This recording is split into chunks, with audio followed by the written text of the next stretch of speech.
어서오세요. 여기는 솔방문고, 제가 솔방입니다. 오늘은 속 시원한 사이다 발언의 아이콘, 세계적인 극작가이자 비평가였던 버나드 쇼의 글을 좀 읽겠습니다. 요즘 그 정치 뉴스를 보면 채널을 돌리지 않을 수가 없습니다. 답답하고 고구마 한 100개 먹은 것 같은데 그래서 그런지 다시 펴든 책이 좀 시원하다는 느낌을 감출 수가 없네요. 물론 우리나라 이야기도 아니고 지금 현재 이야기도 아닙니다. 그런데 왜 읽는 내내 카타르시스가 느껴지는지 모르겠어요. 이 책은 제가 좀 가지고 있는지 오래된 책이었는데요. 분량이 꽤 됩니다. 두꺼워요. 부분적으로 읽기가 참 고민이다. 그래가지고 미뤄뒀던 책이었거든요. 근데 생각을 바꿨습니다. 맛보기로 좀 들어보시고 마음에 들면 전체 책을 읽어보시면 좋겠어요. 아주 흥미로운 경험이 되실 겁니다. 버나드 쇼는 아일랜드 출신의 영국 극작가이자 비평가이지요. 94살의 생을 마감했습니다. 노벨상과 오스카상을 동시에 수상한 걸로도 화제입니다. 그리고 열렬한 사회주의자였죠. 학교 교육은 15살에 끝났고요. 이후에는 아일랜드의 국립박물관, 또 런던의 대형 박물관 도서실에서 아주 살다시피 했답니다. 독학으로 지식을 습득했습니다. 음악, 미술, 연극에도 조예가 깊어서요. 다방면에 걸쳐서 탁월한 평론을 남겼습니다. 독설과 위트를 넘나드는 그가 말년에 남긴 이 정치관 그리고 세계관 일부 읽어보겠습니다. 일단 들어보시죠. 구독, 좋아요, 알림으로 응원해주세요.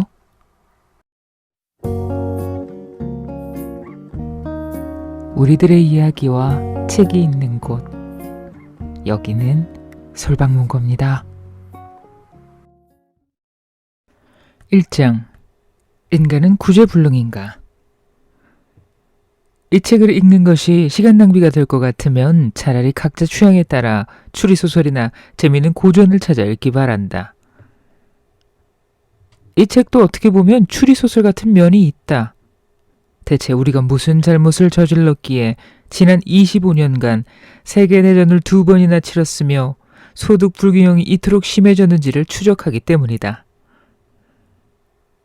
그러나 우리에게 그 잘못을 바로잡을 정치적 역량과 의지가 부족하다면 굳이 이 책을 읽으며 자책하고 괴로워한들 무슨 소용이 있겠는가? 악행과 어리석은 짓거리를 일삼다 파멸하는 그날까지 괜찮다고 착각하면서 희망과 자존심을 붙들고 사는 편이 나을지도 모른다. 지금 국가들이 끔찍한 대학살과 파괴적인 행위를 저지르고 있는 것을 보면 인간 본성에는 확실히 문제가 있다. 걸리버 여행기의 거인국 편에서 적나라하게 풍자된 영국 역사만 봐도 인간이 고질적으로 야비하다는 결론을 내릴 수 있을 것이다. 스위프트는 왕의 가면을 벗겨버리고 말이 지배하는 유토피아를 묘사했다. 거기서 인간은 사회의 해충이며 짐승만도 못한 야후라 불린다. 그러나 스위프트가 인류의 상황을 총체적으로 파악한 것은 아니었다. 올리버 골드스미스도 황폐한 마을에서 오랫동안 상업이 지배한 곳에서는 명예가 사라진다고 했으나 그 역시 인류의 상황을 제대로 파악한 것이라고 할 수 없다. 19세기가 되자 칼 마르크스는 은폐된 의회 문서에서 공장조사관의 보고를 발췌하여 자본주의의 잔혹함을 세상에 알렸다.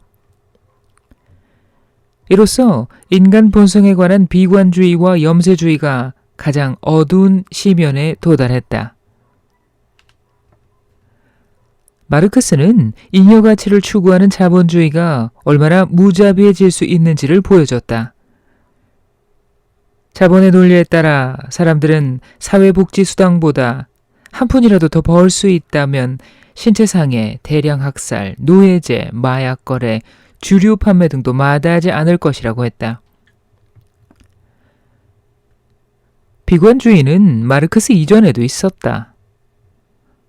전도서는 물론 섹스피어의 작품 리어왕, 아테네의 타이몬, 코리올라누스 등이 비관주의로 가득했고 스위프트와 골드스미스 작품 역시 그러했다.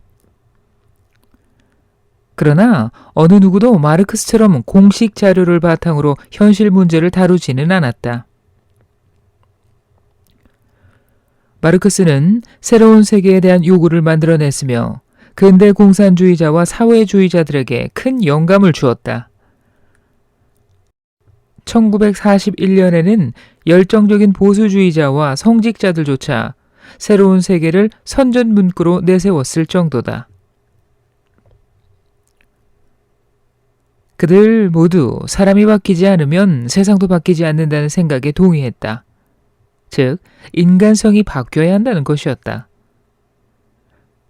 그러나 성경에 나타나는 인간성은 더없이 기만적이고 사악하다. 게다가 성경의 절망적인 인간관은 역사를 통해 입증되고 있는 것 같다.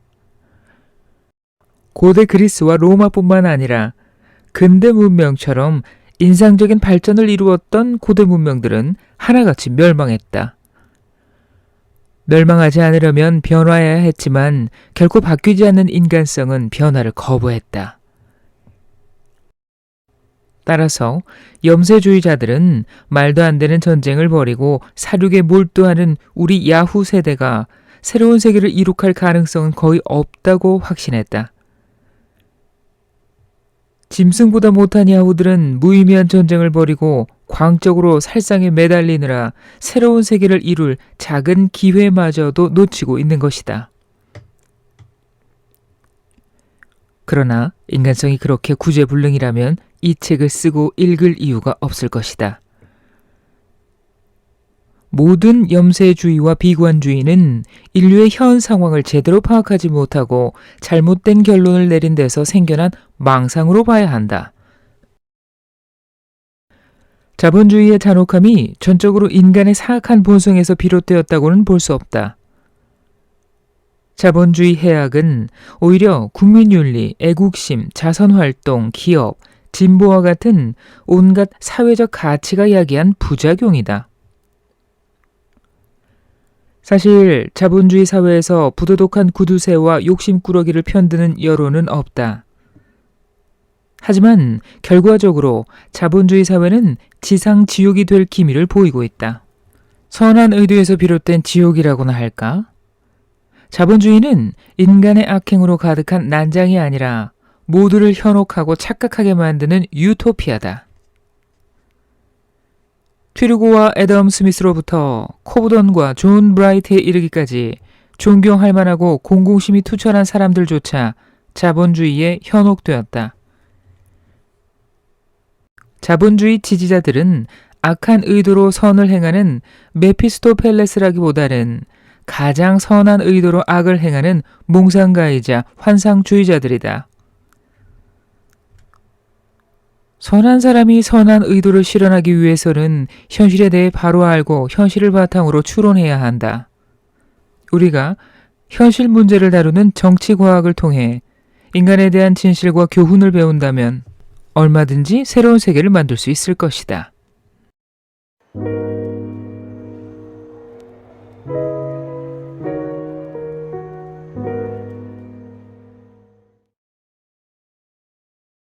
제5장 민주주의, 정치는 아무나 하나?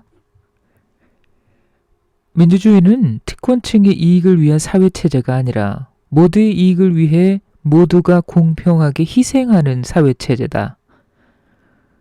그러나 모든 사람에게 참정권을 부여함으로써 민주주의를 실현하겠다는 착각이야말로 민주주의를 가로막는 가장 큰 장애물이다. 누구나 정치에 참여할 수 있게 하는 성인 참정권은 오히려 민주주의의 숨통을 끊어놓을 가장 확실한 방법이다. 학식이 풍부하고 고매한 성품을 지닌 사람들은 참정권을 바랄 것이다. 그러나 그들은 유권자들 중 극히 소수에 불과하다. 대부분의 보통 사람들은 민주주의가 수반하는 정부와 공공기관의 확대 발전을 바라지 않는다. 보통 사람들은 정부의 통치를 받는 것을 극도로 두려워하고 세금 내는 것을 끔찍히 싫어하며 관리의 명령을 강하게 거부한다. 그 결과 자기처럼 권한도 책임도 없는 사람들에게 노예처럼 착취당하며 살게 된다 하더라도 말이다. 보통 사람들의 머릿속은 개인사, 가족사, 사업에 대한 생각을 제외하면 전쟁과 기사도에 대한 낭만적인 환상이나 좋아하는 웅변가나 유명한 장군에 대한 동경으로 가득 차 있다. 그들은 국가 권력을 제한하는 법에 무조건 찬성한다. 이를테면 대헌장, 인신보호법, 배심재판, 표현의 자유, 집회의 자유와 같은 것들이다. 하지만 국가 권력을 적극적으로 행사하는 법을 추진하려는 징후가 조금이라도 보이면 엄청나게 많은 사람들이 몰려가 반대표를 던진다. 따라서 보통 사람들을 통제하려면 그들을 내버려 두는 척하면서 적당히 속이는 수밖에 없다. 정도의 차이는 있었지만 그러한 정치적 속임수는 항상 필요했다. 그러나 보통 사람들이 투표권을 부여받아 의회가 정말로 보통 사람들을 대표하게 되면서 민주주의는 더욱 요원해졌다. 보통 사람들은 편견과 미신, 낭만적인 환상에 사로잡혀 정작 본인들을 위한 투표를 할 수 없다. 하지만 투표권을 빼앗긴다면 분개할 것이다.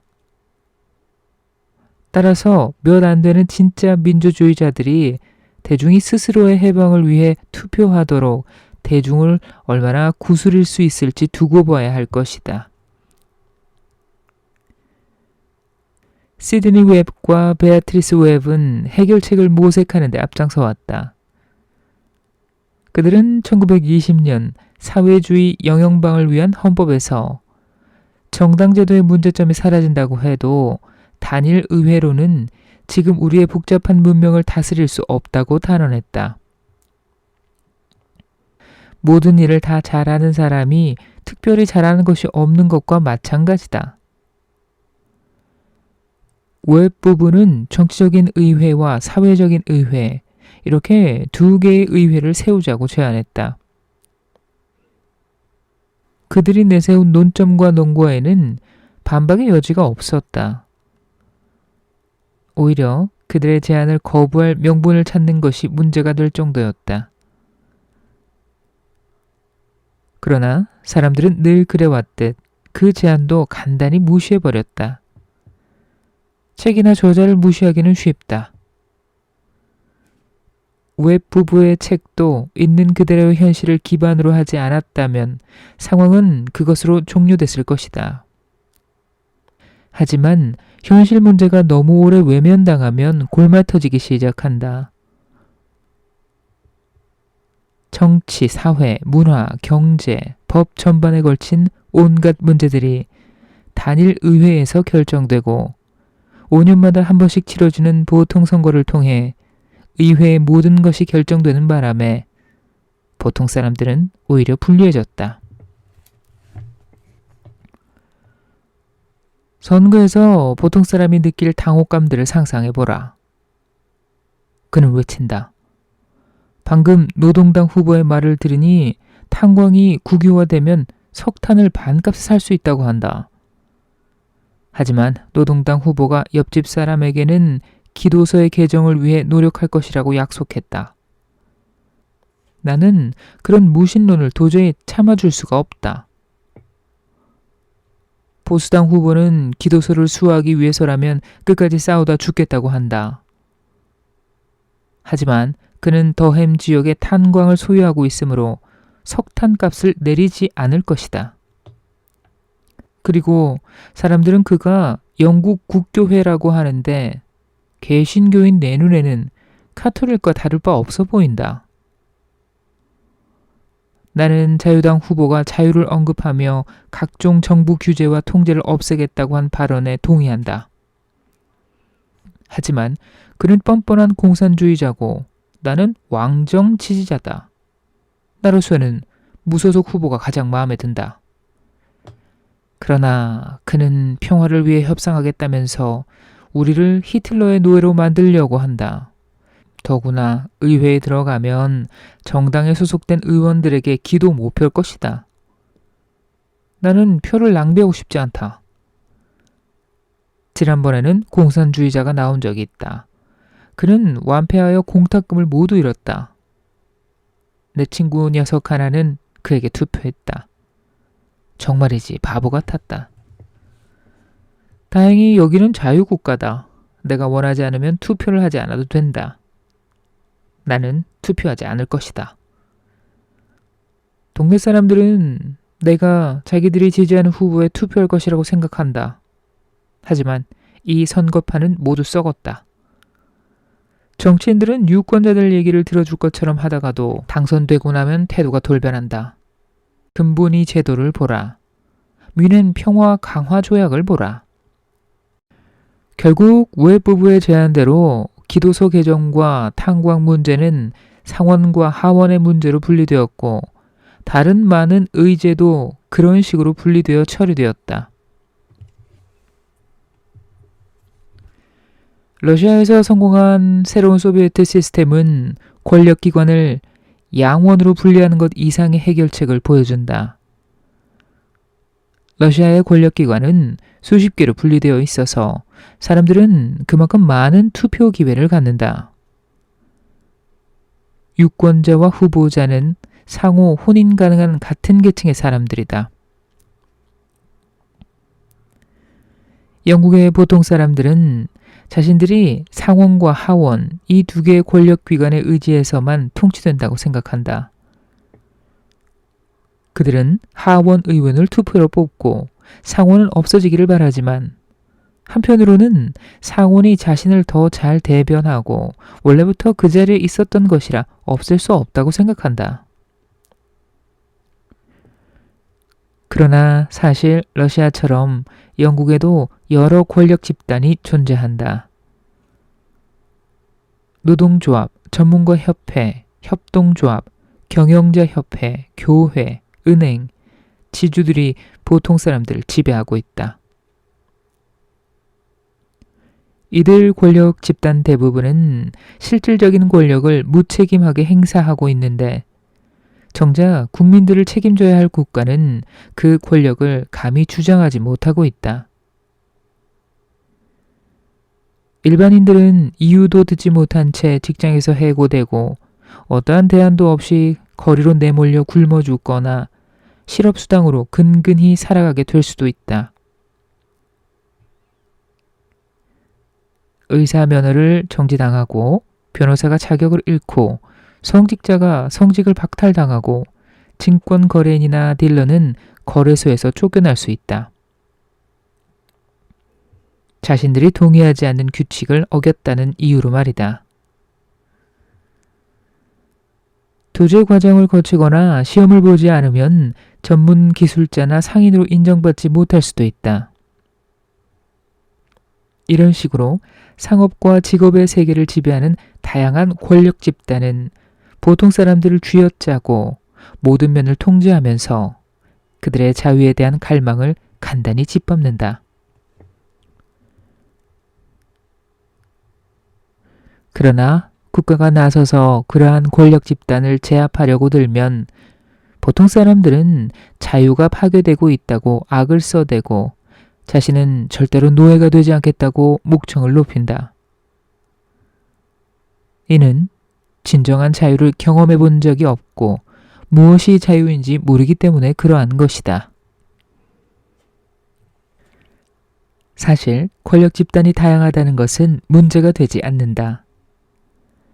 오히려 분리되어 있고 전문화된 권력 집단이 많을수록 말도 안 되는 1인 1투표제 정당제도에서 벗어나 1안 1투표제라는 민주주의 이상을 더 잘 실현할 수 있다. 그러나 권력 집단은 공동체 안녕을 위해 반드시 공권력의 통제를 받아야 한다. 통두되지 않는 권력 집단은 추악한 전제군주가 되어버리고 만다. 민주주의가 중심 원리가 되려면 중심 기관이 있어야 한다. 오르간에는 음역을 조절하거나 변화시킬 때 쓰는 100개의 스톱이 존재하고 각 스톱마다 열을 이룬 파이프가 존재하며 소리를 내려치면 반드시 누군가가 연주를 해야 한다. 보통 사람들은 오르간을 칠 줄 모르지만 오르간 연주자는 반드시 보통 사람들이 좋아하는 음악을 연주해야 한다. 그렇지 않으면 보통 사람들이 오르간을 박살내고 오르간 연주자를 끌어내린 다음 새로운 오르간과 오르간 연주자가 나타나기만을 기다릴 것이다. 하지만 새로운 오르간이나 연주자는 이전만 못할 수도 있다. 그리고 만약 보통 사람들이 직접 오르간을 만들고 음악을 연주하려고 한다면 틀림없이 상황은 더욱 나빠질 것이다. 보통 사람들이 전문가의 조언을 듣지 않는다면 민주적이라기보다는 오히려 자신들의 이익에 반하는 결과를 가져올 것이다. 그렇게 해서 만들어진 음악이 또 마음에 들지 않으면 새로운 오르간도 결국 옛 것과 같은 운명이 될 것이다. 이렇게 반복적으로 되풀이되는 교착 상태를 피할 방법이 있을까? 제대로 된 기관을 마련할 방법은 있다. 하지만 보통 사람들에게는 그러한 얘기를 하기 전에 일단 그들 머릿속에 자리한 쓰레기 같은 생각부터 좀 정리해야 할 것 같다. 먼저 자신들이 신사숙녀라고 생각하는 보통 사람들 머릿속부터 들여다보겠다. H.G. 웰스의 최근작에 등장하는 엘버트 에드워드 털러와 나의 최근작에 등장하는 베고니아 브라운 양은 보통 사람을 대표한다. 둘 다 가난한 중산층이다. 털러는 자신이 살고 있는 켄티시 타운이 엄청나게 넓은 세상인 줄 아는 무지하고 속 좁은 바보다. 베고니아는 지방 공립학교에서 상을 타기도 하고 상당한 자존감을 지닌 여성이다. 그러나 그녀는 이웃 마을 페컴에 대항해 그녀의 고향인 캠버웰을 지키기 위해서라면 기꺼이 죽을 수 있다고 할 정도로 열렬한 애향심을 갖고 있다. 런던 거주자들 중에 털러나 베고니아와 같은 보통 사람들만 있는 것은 아니다. H.G. 웰스의 정신세계는 털러보다 고매하며 버나드 쇼의 정신세계는 베고니아보다 세계적이다. 웰스와 쇼는 책을 향유하고 적어도 평가할 수 있을 정도로 지적인 계층에 속해 있다. 그들은 현재 지식인일 뿐이지만 거기에 물질까지 갖추게 되면 진정한 귀족층이라고 할 수 있다. 하지만 수적으로 몇 안 되는 그들은 털러나 베고니아와 같은 보통 사람들로부터 오해, 불신, 두려움, 미움을 살 뿐만 아니라 부유한 지식인이라 경멸받는다. 상류층은 그들을 상급 하인 취급하고 정치권 밖에 존재하는 웃기는 천재들이라고 생각한다. 그래서 지식인들이 고위 공직자로 선출되기란 불가능하다. 또한 지식인들은 생계를 유지할 능력도 있고 웬만한 지위도 누리고 있기 때문에 어떻게든 저속한 정치판에 끼지 않으려고 한다. 그들은 홀로 귀족 생활을 즐기면서 고통받는 프로레타리아나 금권주의적 정치 상황에는 개의치 않는다. 18세기 프랑스 인텔리겐차와 19세기 중국의 만다린들은 가장 세련되고 우아한 문명을 향유했다. 그러는 동안 파리와 북경의 범죄자들은 형거에 매달려 능지처참을 당하고 갈기갈기 조각난 시신은 저작거리에 내걸렸다. 오늘날에는 기소된 사람이 답변을 거부한다고 해서 자백을 받을 때까지 기소된 사람의 몸 위에 돌을 올리거나 하지 않는다. 태형 90대를 성공하면 꼬리 9개 달린 채찍으로 10대를 치고 만다. 그래도 우리 형법은 여전히 끔찍할 정도로 잔인하고 배려심이 없으며 야만적이고 원시적이기까지 하다. 다트무어 감옥이나 마운트조이 교도소는 짐승 같은 야만인들의 형벌기관이라고 해도 손색이 없다. 13년 형을 받아 다트무어 감옥에 가는 것은 형거에 매달려 사지가 찢기는 것보다 훨씬 더 잔인하다. 그러나 그 문제는 지식인의 시야 밖에 있기 때문에 지식인 계층은 그 문제를 그냥 지나치게 된다. 지식인들이 그러한 문제에 신경 쓰도록 만드는 제도가 하나 있기는 하다. 바로 배심원 제도다. 나는 지식인으로서 배심원이 될 자격이 있었다. 나는 결코 그것을 권리로 요구하지 않았으며 배심원단 명부에서 내 이름을 빼려고 안간힘을 썼다. 내가 한 행동은 지식인 계층의 속성을 잘 보여준다. 지식인의 정치 참여는 금지되어 있지 않다. 지식인은 사회 의식도 상당해서 사회 문제를 아예 외면하지도 못한다. 간혹 그들은 악명 높은 사형 집행에 반대하기 위해 움직이는 경우가 있다. 그러나 내무장관이 살인자에게 집행유예를 내리고 살인자가 다트무어 감옥과 같은 끔찍한 곳에서 벗어나게 되면 지식인들은 매우 만족해하면서 더 이상 신경 쓰지 않는다. 정치적 차질은 성인 참정권과 무관하다. 시, 미술, 음악, 법률, 의학, 종교, 전쟁, 스포츠, 범죄에 능하도록 태어난 사람들이 있듯이 지식인 중에는 정치적 차질을 타고난 사람들이 있다. 공자와 노자, 소크라테스와 플라톤, 예수, 부처, 마호메트, 루터, 녹스, 칼뱅부터 로버트 오웬, 라살레, 마르크스, 엥겔스, 벤담, 러스키, 모리스, 스튜어트 밀, 페이비언 사회주의자들, 레닌, 트로츠키, 스탈린 등등 혁명가들은 끊임없이 나타났다. 그들은 사람들을 개종시키지 못했는데도 기독교와 이슬람과 같은 문명의 창시자로 여겨졌으며 칼뱅처럼 잠시나마 도시를 다스리기도 했다. 하지만 실질적인 변화는 일어나지 않았다. 새로운 정부는 이전 정부만큼이나 야만적이었다. 기독교인들은 스페인 종교재판소를 세우고 예수의 이름으로 30년 전쟁을 벌였다. 그리고 독일의 나치군은 자기들은 착한 니체주의자로서 바그너의 원칙에 따라 움직이고 있다고 착각한다. 바그너가 세상에 남긴 마지막 말은 연민을 통해 지혜를 얻을지니였는데 말이다. 내가 어디선가 말했던 것처럼 야만인을 기독교인으로 개종하는 것이야말로 기독교를 야만적으로 만드는 것이다. 민주주의자들이 보통 사람들을 다재다능한 존재로 과대평가하면서 현실과 상식에 비추어 참정권을 제고하지 않는다면 이 어려움에서 벗어날 방법이 없다.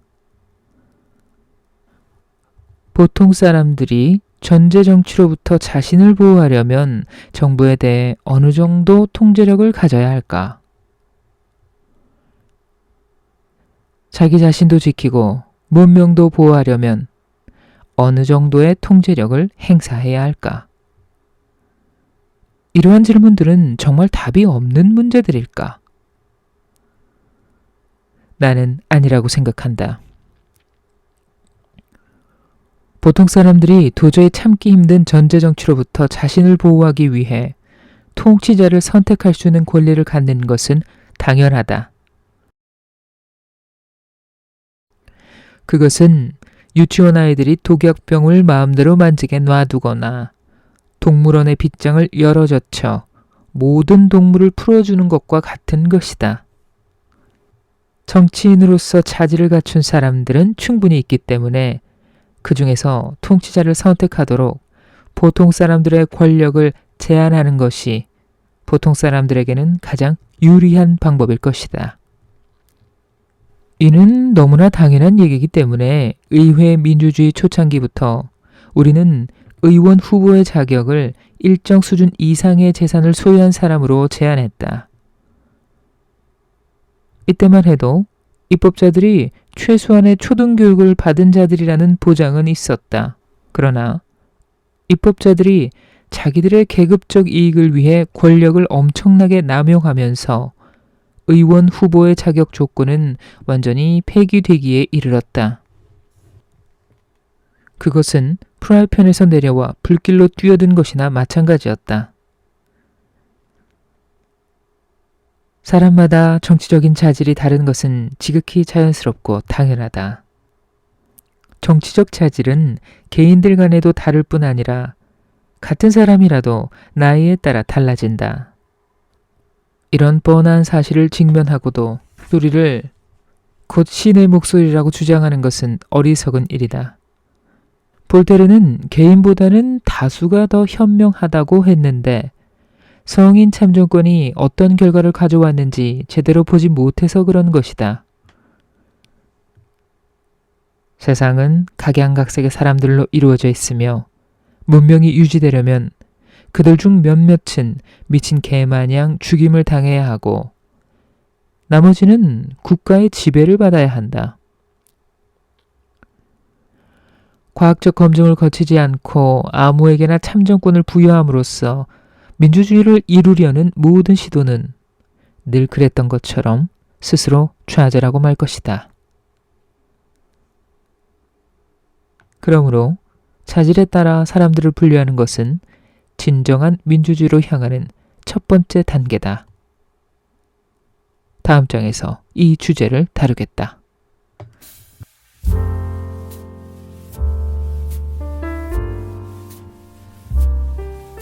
네, 책 읽었습니다. 쇼에게 세상을 묻다. 모르면 당하는 정치적인 모든 것.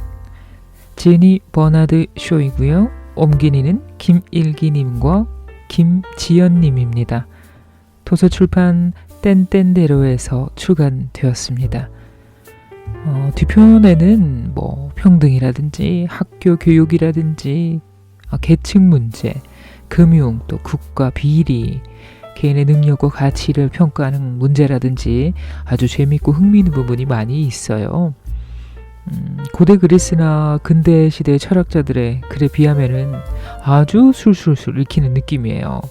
우리와 비교적 가까운 시대여서 그렇겠죠. 그리고 또 하나 읽다 보면 그 거리를 느끼지 못할 만큼 비슷한 상황이 많습니다. 그래요. 우리는 보통 사람들이고 우리 앞에 닥친 그 사는 문제에서 벗어나기가 힘듭니다. 무슨 말인지 이해하기가 힘들 때 그냥 넘어가는 일도 많죠. 아무나 누구라도 좀 힘을 내서 그래요. 우리를 지켜준 울타리와 가야 하는 이정표를 더 많이 만들려고 생각을 좀 해봐야 되는 문제긴 해요. 거기서부터 한 걸음을 위해 독서하는 당신을 응원합니다. 저는 다음 책 들고 또 찾아올게요. 그때까지 다시 만나요, 친구들. 안녕.